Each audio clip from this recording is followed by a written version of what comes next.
Jalala dugadane tukamte oneko kalbu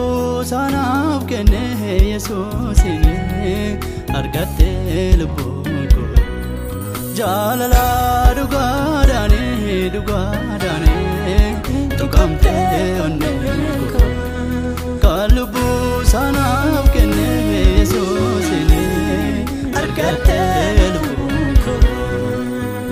Karazatin jireenyi koo arefame bana mootummaa waaqarraatu naaf kenname Karazatin jireenyi koo arefame bana mootummaa waaqarraatu naaf kenname Karazatin jireenyi koo arefame bana mootummaa waaqarraatu naaf kenname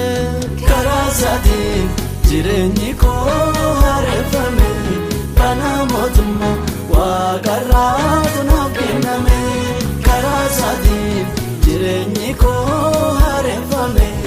bana mootummaa waaqarraatu naaf kenname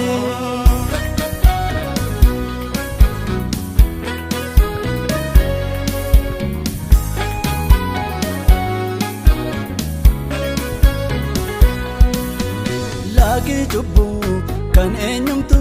nambabne keessa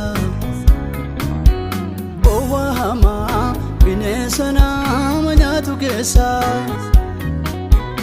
Bareedina har'a argame barraabamu Biyya lafaa hir'uun isheen gunne yoomu Lagi jubbu kan eenyumtu nambabne keessa Wahama bineensa nama nyaatu keessa bareedina har'a argame barraabamu biyya lafaa hir'uun isheen gunne yoomu kana keessa gooftaan koo qabeenya baase na fayyise bishaan jireenya na obaase kana keessa gooftaan koo qabeenya baase na fayyise bishaan jireenya na obaase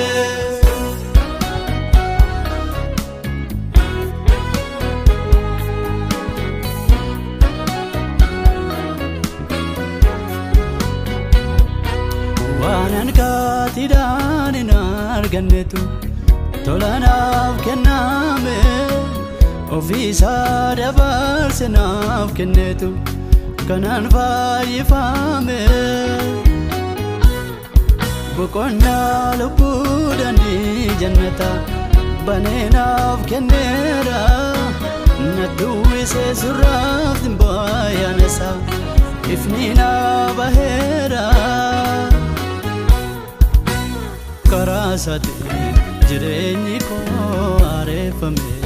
bana mootummaa waaqarraatu naaf kenname Karazatin jireenyi koo arefame bana mootummaa waaqarraatu naaf kenname Karazatin jireenyi koo arefame bana mootummaa waaqarraatu naaf kenname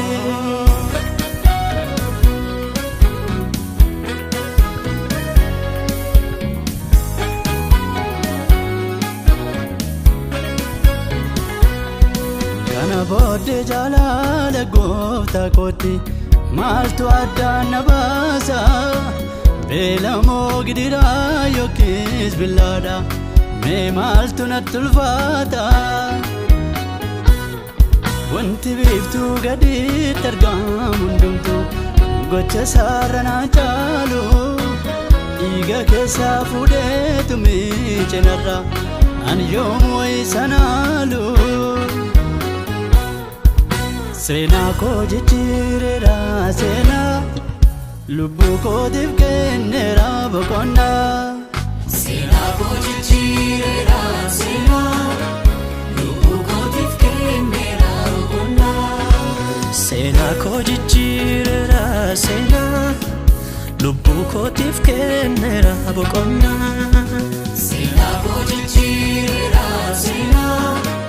lubbuu kootiif kenneera boqonnaa